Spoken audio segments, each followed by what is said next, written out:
Salut à tous, bienvenue sur EasyTech TV. Je sais, ça fait un petit moment que j'ai pas fait de vidéo, la dernière c'était juste avant la Coupe du Monde et depuis le temps j'ai profité de la Coupe du Monde qui s'est plutôt bien terminée d'ailleurs. Et puis je suis aussi parti en vacances et puis à côté de ça j'avais pas trop d'idées de vidéos. Mais bref, maintenant je suis de retour, j'espère que ça va durer. Et aujourd'hui on va s'intéresser à la Nintendo Switch que j'ai acheté récemment. Donc au niveau de la console, je pense que vous connaissez, il n'y a pas besoin de vous présenter, voilà les manettes qui se détachent, on peut jouer sur le petit écran ou sur l'écran du salon. Ça je pense que vous connaissez, mais aujourd'hui je voulais vous présenter un accessoire pour la Nintendo Switch. C'est ce petit adaptateur qui va vous permettre de brancher n'importe laquelle de vos manettes sur votre Nintendo Switch. Ça fonctionne avec les manettes Logitech, les manettes de Wii U, les manettes de Xbox 360 et Xbox One et PS3, PS4. Moi pour le coup c'est des manettes de PS4 que j'ai à la maison. Et donc on va déballer ce petit adaptateur qui coûte une vingtaine d'euros sur Amazon. Bon, ça fait un petit peu cher pour un adaptateur, mais quand on compare avec le prix d'une vraie manette de Switch, je pense que le choix est assez vite fait.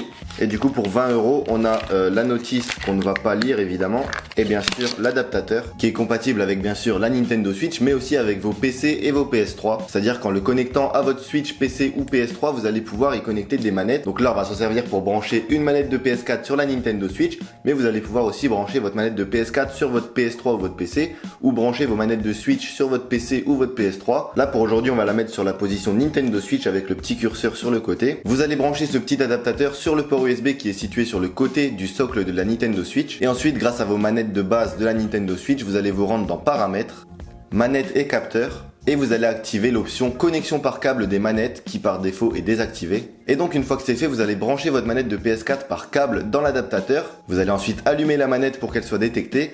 Et une fois qu'elle est détectée et qu'elle fonctionne, regardez là le joystick fonctionne parfaitement, et bien à ce moment-là on va pouvoir débrancher la manette et continuer à l'utiliser sans fil.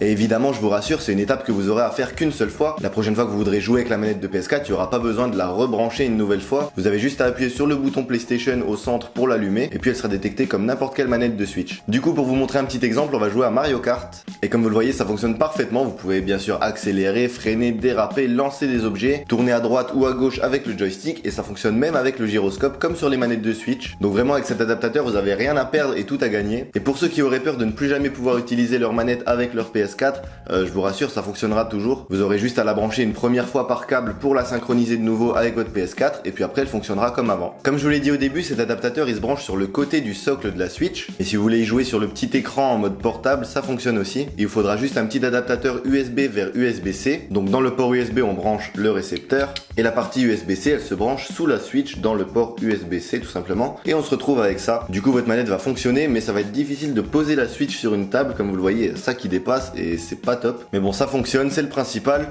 En tout cas, c'est tout ce que j'avais à dire pour aujourd'hui. Du coup, si vous avez aimé cette vidéo, vous pouvez laisser un pouce bleu, ça me fait toujours plaisir. Et vous pouvez aussi vous abonner à ma chaîne YouTube. D'ailleurs, pendant que j'étais en vacances, j'ai vu qu'on avait passé la barre des 2000 abonnés. Donc ça me fait super plaisir. Merci à tous. Et puis on se retrouve prochainement pour une nouvelle vidéo. À bientôt.